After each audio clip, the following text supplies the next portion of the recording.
এই সংক্ষিপ্ত সময়ের মধ্যে একজন পবিত্র মানুষকে নিয়ে কথা বলবো ইনশাআল্লাহ তাআলা। সমসাময়িক প্রেক্ষাপটে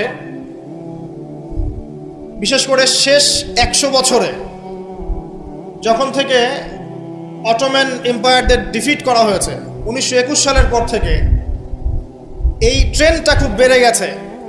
নবী করিম সাল্লাল্লাহু আলাইহি ওয়াসাল্লামের পবিত্র চরিত্র নিয়ে এখন যে যার মতো করে ব্যাখ্যা করার প্রয়াস পেয়েছে আর কি।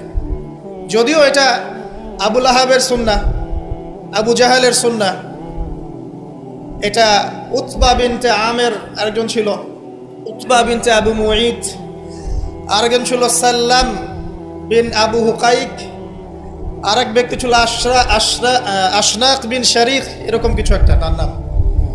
এই সব মানুষরা ছিল আইয়ামে জাহিলিয়াতের মধ্যে। এই মানুষদেরই সুন্নাহ আর কি এখন নতুন করে চালু করা হচ্ছে বিভিন্ন জায়গায়, মুক্ত চিন্তার নামে, বাক স্বাধীনতার নামে, কলম চর্চার নামে, বিভিন্ন নাম দিয়ে আমরা এখন নবী সাল্লাল্লাহু আলাইহি ওয়াসাল্লামের পবিত্র চরিত্র নিয়ে যা ইচ্ছা তাই কথা বলার চেষ্টা করছি বা দুঃসাহস দেখাচ্ছি। তাব্বাত ইয়াদা আবি লাহাবি ওয়া তাব কি জন্য নাজিল হয়েছিল? নবী সাল্লাল্লাহু আলাইহি ওয়াসাল্লাম যখন সবাইকে সমবেত করে বলেছিলেন যে আমি যদি বলি তোমাদেরকে এই পাহাড়ের পিছনে শত্রু দল অপেক্ষা করছে, তোমরা কি আমার কথা বিশ্বাস করবে? সবাই বলেছিল যে আমরা তোমাকে আল আমিন বা সত্যবাদী বলে জানি, অবশ্যই তোমার কথা বিশ্বাস করব। তখন তিনি বলেছিলেন কুলু লা ইলাহা ইল্লাল্লাহ তুফলিহুন, তোমরা শুধু বলো লা ইলাহা ইল্লাল্লাহ, আল্লাহ ছাড়া কোনো ইলাহ নেই, তোমরা সফল হয়ে যাবে। এটা আইয়ামে জাহিলিয়াতের কথা। আবু লাহাব তালি দিয়েছিল, হাত দিয়ে তালি দিয়েছিল এবং ঢিল নিক্ষেপ করেছিল, নবী সাল্লাল্লাহু আলাইহি ওয়াসাল্লামকে কষ্ট দিয়েছিল। আল্লাহ পাক সূরা নাজিল করেছেন তাব্বাত ইয়াদা আবি লাহাবি ওয়া তাব, ধ্বংস হোক আবু লাহাবের দুই হাত এবং সে নিজেও ধ্বংস হোক।